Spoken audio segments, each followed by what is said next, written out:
very much, Dan, for making me feel at home. You keep it there. Well, I'll keep looking at it. I'll take good care of it. Since you gave me that hat, I'm going to tell you how I became a Yankee fan. I was born in Brooklyn.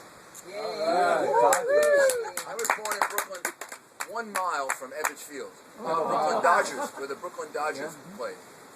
And so I should have been a Brooklyn Dodger fan. But my father was born in Manhattan, and my mother was born in Brooklyn. And my mother required my father to live in Brooklyn. Her family. He resented that all his life. And his revenge was, as soon as I was born, the first thing he did was he brought me home from the hospital as a little infant in a tiny Yankee uniform. He did everything he could to brainwash me.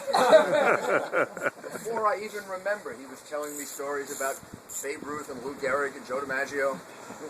When I was about 2 or 3 years old, I started to wear my little Yankee uniform in Brooklyn. I'd been beaten up on the ground. I was once almost hung on a tree by several insane Brooklyn Dodger fans, probably my cousins. So this is so deeply embedded in my psyche. I described, when I was mayor of New York, of course, we have the Mets and the Yankees, and every prior mayor rooted for both teams. So I said, when I become the mayor, I'm going to be honest and straightforward, and I'm going to tell them I'm a Yankee fan. And the Yankee fans will love it, and the Met fans will respect me for being honest.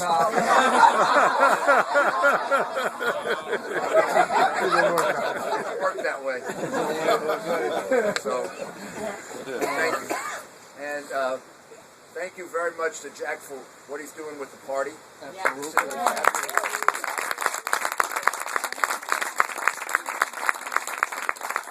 You're doing an absolutely great job, and leadership is the key to being able to hold these parties together. It's very difficult to do, and the veto of the right to work law is a perfect example of why, no matter how much you've achieved, you have to achieve more.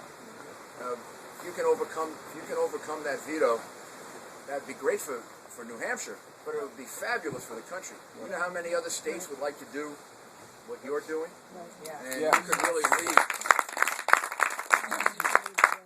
And I want to thank Steve Dupree, who's the national committee man. Are you here, Steve? He was here before. I want to thank him very much for all the good work that he's doing on behalf of the party. I'm as concerned as Jack is and as you are about the direction of the country.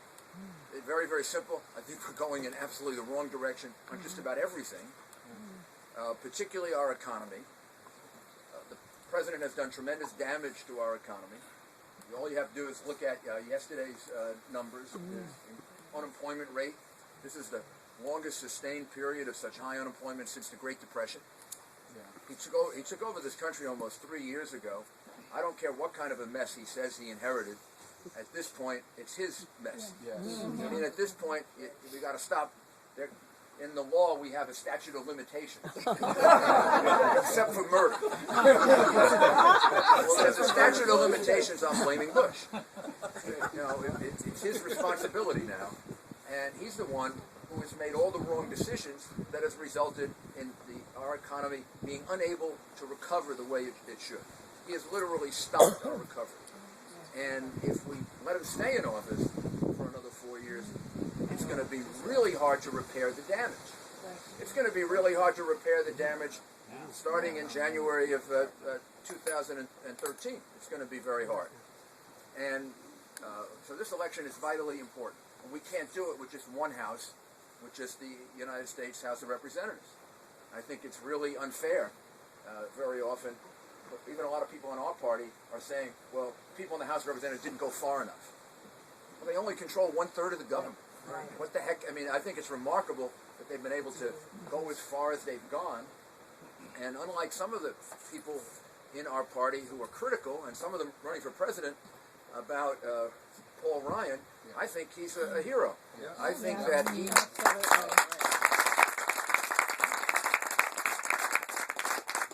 did what a president should do. He should, that should not have to come from the House of Representatives or from the United States Senate. I worked for Ronald Reagan. Budgets were not proposed to Ronald Reagan by the Congress. I was the mayor of New York. The New York City Council never proposed a budget to me. I proposed a budget to them because I'm supposed to be the chief executive. I'm supposed to decide on the budget, set the city in the right direction. He's supposed to decide on the budget and set the country in the right direction. And unfortunately, he's got all the wrong ideas. So we have to win in 2012. And I am trying to decide whether to run on this basis. If I believe I'd be the best candidate to win the election, I would run. If I thought somebody else had a better chance of winning the election, I would support that person. Because it's not about me, and it's not about any of the other people running or who may be running. It's about winning for the country, not just for the Republican Party.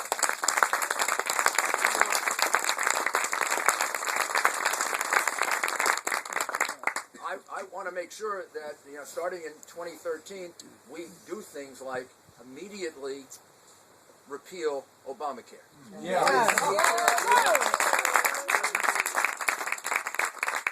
That we immediately cut the budget by 10 or 15%, so that we start to get our expenses under control. That we immediately make it clear to American business that they are not the enemy, that they're our friends, that they employ the American people, and if we want to put people back to work, and here's where President Obama hurts himself. There was an article in the Times today that said that no American president has been reelected in this century or last century when unemployment was over 7.5%. So unemployment is now at 9%. He knows, just like I know, that he is going to be in a lot of trouble if unemployment remains at 9%. Yet, he can't do any of the things, he's incapable of doing any of the things that would improve employment in this country. Because his ideology, as Jack said, is getting in the way of good common sense. And what has to be done to improve jobs in America? We have to reinvest in the private sector. We have to say to American business that we're going to lower taxes. You're going to have more money. You're going to have more money so you can hire more people. You're going to have less onerous regulations so that we don't make it impossible for you to make a profit. Because if it's impossible for you to make a profit, you move your money somewhere else. Somebody before at the Forced Democrat, right, asked me, what would I do about all that corporate money that's overseas that should be brought back to the United States? Well, why do you think it's overseas? You think they prefer to have it overseas? You think they prefer to have the money in Ireland, or they prefer to have the money in Europe, or they prefer to have the money in India or China or any place else? Of course not. They have it over there because the corporate tax rate in the United States is the highest in the world. Japan used to be the highest in the world, and Japan has lowered their tax rate. Well, you can hate corporations, but that's kind of stupid, because corporations put Americans to work. And if you give them a lower tax rate, then they're going to invest a lot more of their money in the United States. They're not going to move it overseas. They're going to be able to bring it back here, and we'll be able to put people to work. He's incapable of doing that because of his ideology. And if we don't change this, we're going to be in terrible trouble. And we need a president who is willing to lead on the economy. And the economy has become a national security issue for this country. An America with a weak economy is an America that can't defend itself the way it should.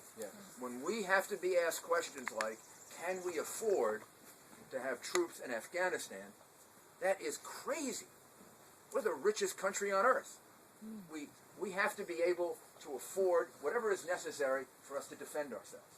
And our economy has to be able to sustain that. And we can't be in the position where we've got to worry about our military and whether it can be the strongest and the best financed military in the world, because our domestic economy is being handled so poorly. we've got to worry about that because there's the threat of terrorism that is still for real. Last night I spoke at a dinner of a group called the Voices of September 11. And it's a group that has been organized by the families who lost loved ones on September 11. They've raised a lot of money to create a living history of September 11. In other words, interviewing as many of the people as they can who lived through it. People who were involved in New York, people involved in Washington, people involved in Pennsylvania. And this is so important because people have to remember what happened to us, because there were a lot of people that forgot. And the reason they have to remember is not because we want to bother them with terrible thoughts or frighten them. The reason they have to remember is it's not part of our history. It's not over. Pearl Harbor is over. It happened. It's part of our history. That war is long gone. Our enemies then are our friends now, and good friends. Our enemies on September 11th are not our friends now. Right. Our enemies on September 11th still want to kill us, and they still want to harm us, and they are still capable of doing it, and they're trying to do it every single day. And if it isn't here in America, they want to do it overseas. And they are extremely determined, and they are very, very insane. And our president does not seem to recognize that. And if we don't remember that and keep ourselves strong, we're going to have to deal with worse problems than September 11 in the future. There's another reason why we have to be militarily strong. If America doesn't lead this world, what country is going to lead the world? Somebody's going to lead the world. A vacuum, somebody's going to move in to a vacuum. And if we step back the way Obama wants us to step back, China's going to step forward. And if China thinks they can catch us militarily, they will try to catch us militarily. And we can make that impossible. We are far ahead of them right now. And we have to remain far ahead of them. Because one of the things that you want China to remain is an economic opponent, not a military opponent.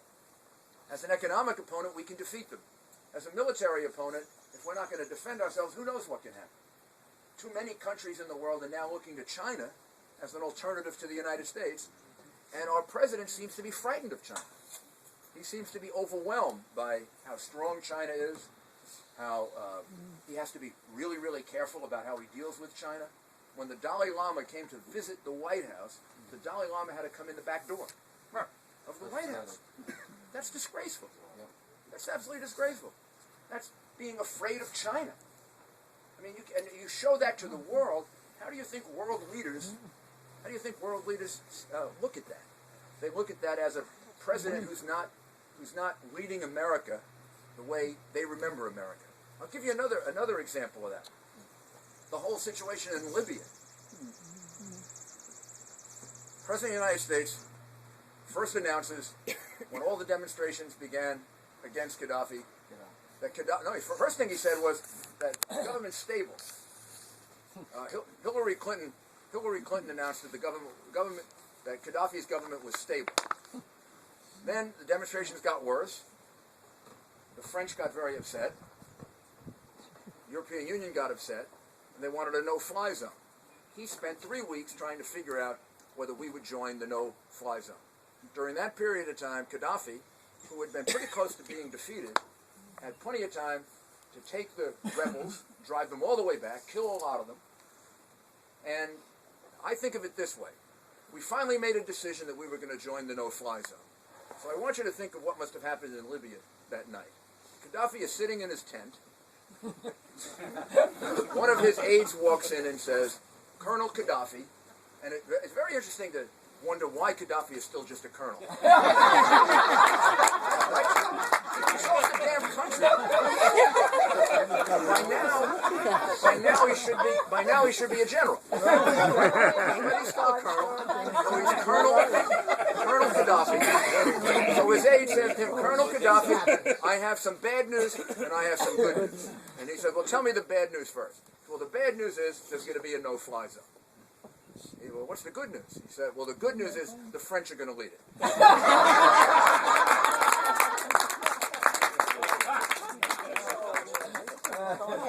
But you think of this policy makes no sense.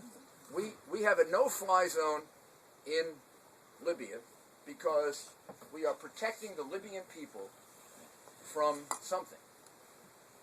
On the other hand, we're not in favor of changing the regime, of removing Gaddafi. We don't want to go that far.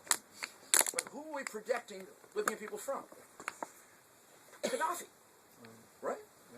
So how can we possibly protect the Libyan people and not remove Gaddafi? This is the reason our policy is totally incomprehensible. Our allies can't follow it. Nobody can follow it. Nobody can understand it. I'm not sure the president understands it. And nobody challenges him on it. This makes no sense. And policies that make no sense are very, very dangerous policies. And policies that make no sense are not policies for which American young men and women should die. We should either not be in Libya, or we should leave in Libya to remove Gaddafi. We've got to make a choice. And I could live with either one of those two choices. Either one of those two choices would be a rational choice. One choice could be that what's going on in Libya is terrible. Gaddafi is a horrible person and he's killing his people. But that's happening in a lot of parts of the world. And that's going on, unfortunately, in a lot of parts of the world. And we could have come to the conclusion that in this particular case, because Gaddafi has basically been neutered, he's not a great threat to the United States, we'll stay out. Or we could have come to the conclusion that because it's such a volatile region, and it's gone so far, we just have to remove it. But the choice that we made is one that we shouldn't be making. It's one that just puts our men and women in jeopardy for no goal that anybody can understand. And the reason for this is that President Obama doesn't have a foreign policy. He decides things day by day, depending on, I guess, what he thinks is most popular. Unfortunately, not on what's most popular in the United States. He eventually decided to join the no-fly zone because France, the European Union, and the Arab League wanted him to join. Not the United States Congress. This is the wrong place to look for guidance. And what it does to the United States, it makes the United States a follower rather than a leader. And this nation should be leading the world. If we want a peaceful world, we should be leading this world because we are one of the few countries that really cares about peace. You tell me in history, what country has given up the lives of so many of its young men and now women in several wars just to protect other people? I mean, we went to war in Europe twice, and now in Asia, in order to protect other people, in order to save Europe from Nazism, in order to save the world from communism, and now in order to protect the world from terrorism. We're not seeking more territory. We're not seeking an empire. We're not seeking great wealth. When the Roman Empire was built and the British Empire was built, it was built for land and for gold and for power. Ours is being built so we can build a more peaceful world. We really are an exceptional country. And maybe that's what this election is mostly about, whether we really believe we're an exceptional country. And we really want to act like an exceptional country, or we want to think that we're no different than the European Union or the Arab League. I don't believe this president has in his heart and soul this understanding of what an exceptional country we are and how we have to act that way if we want to see a world that our children are going to really be proud of growing up in. That relates to our economy. We've got the best economic system the world ever devised. Capitalism is a wonderful thing. It has brought more people out of poverty than any system in the history of the world. No country has brought more people out of poverty than the United States. Socialism sure as hell hasn't done that. So why are we so apologetic about capitalism? I mean, are there excesses in capitalism? Absolutely. Are there people that operate within the capitalist system that are crooks? Yes. That's human nature. That doesn't come from the system of capitalism. And are there countries in the world that are good countries? Yes. But has any country ever given more to the world than the United States? No. No. So we should be proud of ourselves. We should have a president that's proud of us. And instead of constantly apologizing for us and acting as if we need the approval of the rest of the world in order to do things, we should have a little more confidence in ourselves. And I think if we do that, the future for the United States is enormously bright. China is so far behind us. There's no reason why we have to be afraid of China. China has problems that it has to overcome that we overcame 100 years ago. 700 million people in poverty. They don't have political democracy yet. They don't really have a court system yet. All these things are going to be tremendous problems for them. We don't have those problems. We just need a president who believes in us. So, if I think I'm the one who can ignite that in the American people, then I'll run. And if I think somebody else is, then I'll support that person. But that's what we need in the next president of the United States. We need someone who believes in our capitalist system. Not be afraid to say capitalist system. There is nothing wrong with capitalism. The only one who really had a problem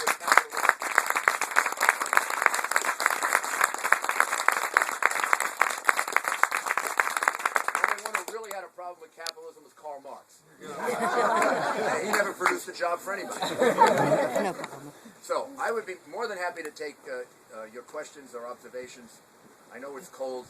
Maybe four or five questions, and then we. It's nice. I don't want you to get blown away by my speech. Hi, I'm Paula Tarter from Rye, formerly New Jersey, and I was one of the lucky ones on 9/11. We found our daughter after 2 days, and I want to thank God you bless for you. That's wonderful. I wanted to ask your personal thoughts on, do you think that Obama is incompetent? Is it a studied incompetence, or is he a puppet? I don't think he's either incompetent or a puppet. I think he's a man who truly believes what he believes, and I think he's a very intelligent man, and I think he's a very capable man who has, in my view, a very wrong philosophy. I think he was taught that philosophy growing up. I mean, a lot of people are taught that philosophy in this country. It's not an untypical. If you live in New York, my God, that's the majority. That's why we stayed in New Jersey.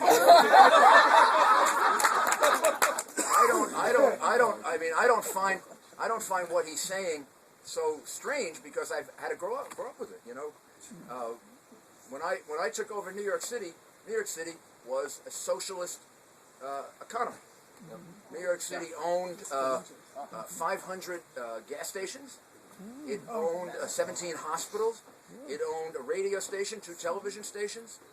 The only other place I knew that owned like television and radio station was the Soviet Union. But we had a very left-wing way of thinking. The first year that I was the mayor, we had a tremendous deficit. It was like $2.3 billion, and I had to cut everything. But I wanted to lower taxes as well.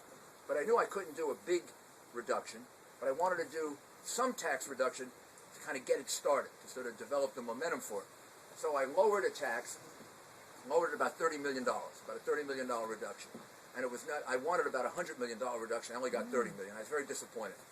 And my chief deputy mayor came to me and said, "Mayor, you should be very proud of yourself. You just set a record for tax reduction in New York." And I said, "Peter, that's ridiculous. That was only $30 million. In the future we can do it, but I'm very disappointed." He said, no, you don't understand it. You're the first mayor that ever reduced the tax. Ever. In the history of the city, no one has any record of any New York mayor ever reducing a tax, Republican or Democrat. Because we were very much a socialist-inspired kind of economy.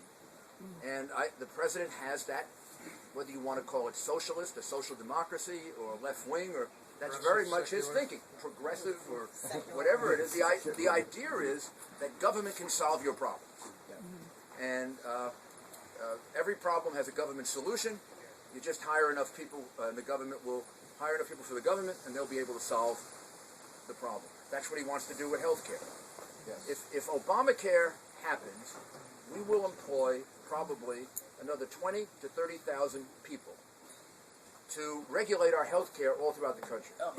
And people don't even realize this. They talk about the IRS agents that will get hired to collect the fine or the tax.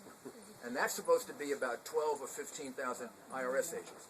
But what they're not thinking about is, if you have to have health care in order not to be taxed or fined, who gets to define what constitutes health care? It won't be just anything that you want to buy. because somebody could go out and buy a policy for $500 and just cover, one incident a year if your head gets torn off, and you could say that's a health insurance policy. So this was the problem with Romney Care in Massachusetts. You have to define health care. So when you define health care, you then write into it all of the things that must be in a health insurance policy to comply with the law.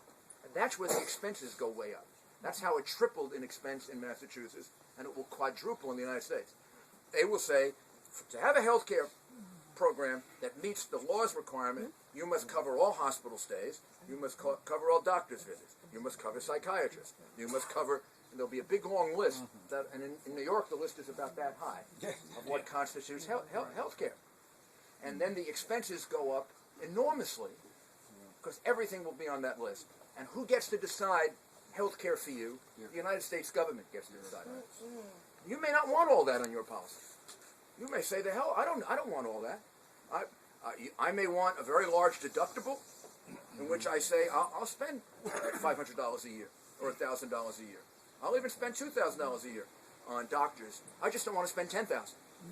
I want to be protected against catastrophic damage. I'm willing to take the risk of paying for the other things out of my pocket. I don't get a chance to make that choice under Obamacare. You don't get to make that choice in Massachusetts under Romney Care. That is what's wrong with it. That's why the expenses will go through the roof. It's also why it's an exercise in the government taking freedom away from you. And I think this is why the Tea Party movement is so angry and so emotional. It isn't just about money. It's about taking my freedom away. Who are they to tell me what kind of health care I should have? I can make that decision better than Washington.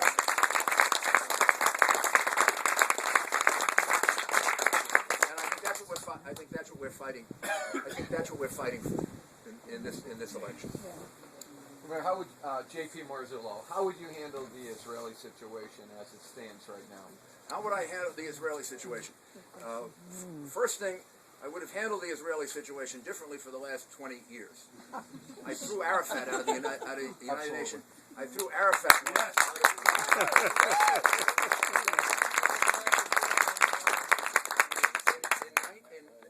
In 1995, there was a celebration for the 50th anniversary of the UN Charter, and there was a big concert at Avery Fisher Hall, and we had specifically not invited the heads of state that were not recognized by the United States. That included Castro and a group of others. Most of them had the good sense not to show up. Gaddafi showed up. No. Arafat showed up. Well, if Gaddafi showed up, I would have thrown him. Arafat showed up, and I threw him out because I said I didn't have a ticket. And President Clinton said that I was interfering with the peace process. And I said, first of all, I don't think there is a peace process. I think it's just a crazy charade that we're following. But second, how does not being allowed to listen to Beethoven's Ninth Symphony interfere with the peace process? I'm going to tell you the joke that I said.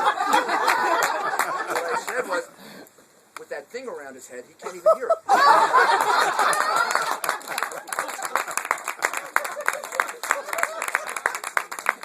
He goes to listen to one of the greatest pieces of music ever written with a red around his head. So I threw him out. And here's what I think is wrong with the peace process. Nobody has invested in trying to make the Palestinian Authority a place that can be a government. Instead of trying to figure out how, when we gave them money, that money was used to help people. When we gave them money, that money was used to develop courts and an educational system and a rule of law. What we did was we handed the money to Arafat and he stole it. And the Palestinian Authority has two major forces. It has Hamas, which is terrorist and really dangerous, and it has Fatah that isn't as dangerous but totally corrupt. So if you made a Palestinian state, all you would have is a homeland for terrorism right now.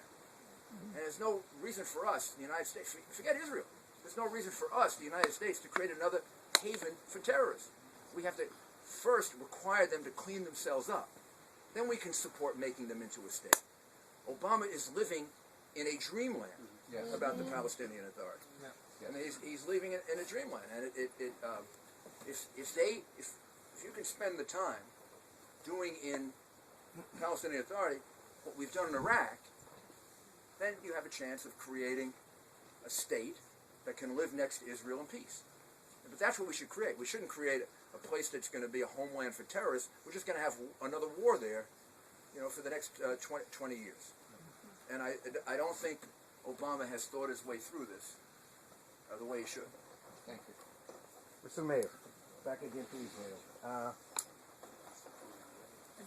The president told the Prime Minister of Israel, Netanyahu, that Israel should go back to the 67 borders. I feel a little bit uncomfortable with that. I come from Lebanon, and if it wasn't for Israel, I wouldn't be here.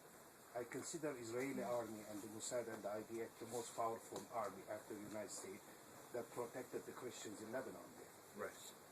Israel earned those land. They fought for the land and they won the land. How could he say that to Prime Minister sitting publicly where 50 Israel is our 51st state, Right. and without Israel over there, we cannot trust anyone else in the Middle East. I feel a The little bit very. The president has a facility of being much more difficult with our friends than our enemies. Yeah. And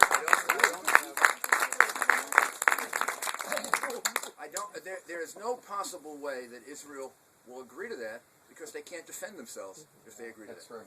So you can't ask a country, even an enemy, much less a friend, to put itself in a position where it's going to destroy itself, just because you want them to. I mean, if I were the Israeli Prime Minister, there's no possible way I would agree to that. I would not give away half my country and install in that other half of my country a terrorist state that wants to destroy me. Right. I once described this as, you're asking me, it would be like asking me to take the terrorists who attacked the World Trade Center and give them Central Park. So they can operate in Central Park, and instead of being all the way over there on the other side of the world, they can be right here next to me, so they can carry out terrorist missions in New York City. I mean, you'd have to put me in jail or shoot me to get me to do that. So I don't see how the Prime Minister of Israel, no matter who he is, Netanyahu or anyone else, could possibly agree to that. I mean, the only way we're going to settle that issue is if we can move the Palestinian Authority to become a responsible entity, to give up terrorism, and to start developing institutions that give us some confidence that they're going to be a responsible government. Now, if that were the case, then we should make some kind of land deal with them, and I think Israel would do that. What would you do as president to get the economy moving again? What would be the major factor that you would push? Well, first thing, the first thing I would do right now, I don't know how bad it's going to be a year and a half from now, but right now I would do away with Obamacare immediately, because I think that would begin to reduce the increases in the cost of health care. I would reduce the corporate tax rate so that corporations begin to reinvest in the United States. I would reduce the capital gains tax so that people invested in the market more, and we brought back some of that foreign money into the American markets. I would also say to American business that I'm not going to regulate you out of existence. We'll have reasonable regulations, but I'm not going to regulate you with the kind of passion that they use now, as if the financial industry is the enemy of the United States. I come from New York. Wall Street is an enormously big part of the economy of New York City. I could not have balanced a budget without Wall Street. I was aware of that. I mean, the amount of money they make for the United States is enormous. We want them to make more money for us. We don't want to. They're not our enemy. They're crooks on Wall Street. And unlike the president, I actually put them in jail. So I'm not afraid of putting crooks in Wall Street in jail. But I also realize that Wall Street is no different there aren't any more crooks in Wall Street than there are any place else. Probably more crooks in Washington than in Wall Street. Certainly, given the recent experience with my, I can't call him my old friend, because I've known Anthony Weiner. I've known Anthony Weiner since he was an aide to Chuck Schumer. And then he was a New York City councilman for 4 years before he ran for Schumer's seat when I was the mayor of New York. And nothing that you are reading about is a surprise to me.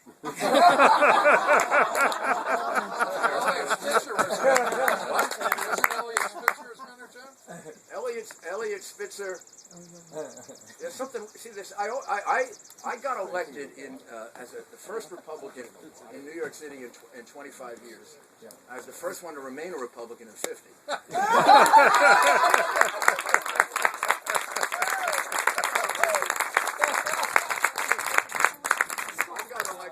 Very interesting campaign.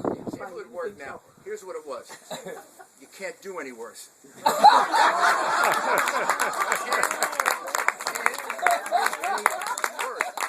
Just give me a chance. If you don't like it, throw me out in 4 years.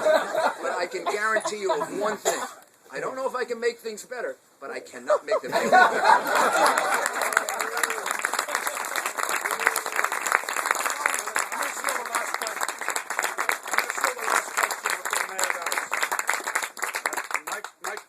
Steal the last question, and my question to the mayor is that we all have fears. We all get up every day and we have a fear. We face something every day, and every human does it. And you've taken on the mob, and you took on a situation at 9/11 which was unbelievable. And every one of us remembers the images of you. And what is your fear? You are. And I don't mean, what have you faced to this point? And I know this isn't a political question, it's a question of courage. Yeah, the thing that you've shown enormous courage. What was the moment which was the most difficult for you? Well, September 11 was probably the worst and the most difficult day that I ever went through. But I went through it so quickly that it was hard to really feel, it was hard to even recognize if you were feeling fear. Was it an instant? Yeah, it moved too fast. You didn't have time to think. So you just, you knew we were trapped in a building for about 20 minutes, and we weren't sure we could get out. But when I look back on it now, I now know how dangerous it was. But at the time it was going on, I never even thought about that. All we were thinking about was, well, what's the best way to get out of this building? So in your fights, but I'll tell you the time that I felt the most fear after September 11th. It was about 4 days later. I remember the exact day. It was September 14th. President Bush came to New York that day. We finished the ceremonies with President Bush, and late that night, I brought together all of the doctors and scientists that were part of a group that we had put together to deal with biological and chemical warfare if it ever occurred. And we included a few more people who were real experts, some Nobel laureates on things like sarin gas and anthrax and smallpox. Brought them all together, and we had a big meeting in the basement of Gracie Mansion, which is where the mayor lives. And we did it there so it would be very secret. And we did it at 10:30 at night, and brought the doctors in very quietly. We sat there for about 2.5 or 3 hours, and we went over all the things that could happen if there was a biological or chemical attack. And finished the meeting about 2 in the morning. The last thing we talked about was smallpox. And the answer that I was given to how we would deal with smallpox if we were attacked with smallpox was, we didn't have enough vaccines for New York City, much less the country. I think at that point we had something like 1.5 million vaccines. Population in New York City is 8 million people. And the answer that I was given was, our plan was, we would take anybody who had smallpox, put them on Randall's Island, which is right in the when you come in from LaGuardia Airport, you come over the Triborough Bridge, and right below the Triborough Bridge is Randall's Island. So we're going to put people on Randall's Island, and we're going to leave them there, so they don't infect the rest of the people in the city. And what that meant was we weren't going to let them off the island. If we were going to leave them off the island, we'd have to shoot them to stop them from coming into New York City. And after all we had been through that week, if I had been told that 3 weeks before, it would have been like a science fiction movie in my head. But being told that after this just happened to us, I spent the rest of the night not sleeping. I mean, the two things that frighten me the most are a biological attack like that or a nuclear attack in a major population center in the United States. And it is possible these people could do that to us. They're crazy enough to do it, and neither one of those two things is beyond their capability, particularly if we let countries like Iran become nuclear powers. The thing about Iran becoming a nuclear power that worries me is not that they're going to bomb anybody. If they attempt to bomb anyone, including Israel, they will get attacked in such a devastating way that it will end very, very quickly. The real danger is they're going to take nuclear material and give it to the terrorists that they're supporting anyway. And then that'll be used against us in Washington, or New York, or Los Angeles, or in London. And those are the things that worry me the most, because we don't have a great answer to that right now. I would like to thank you for your leadership.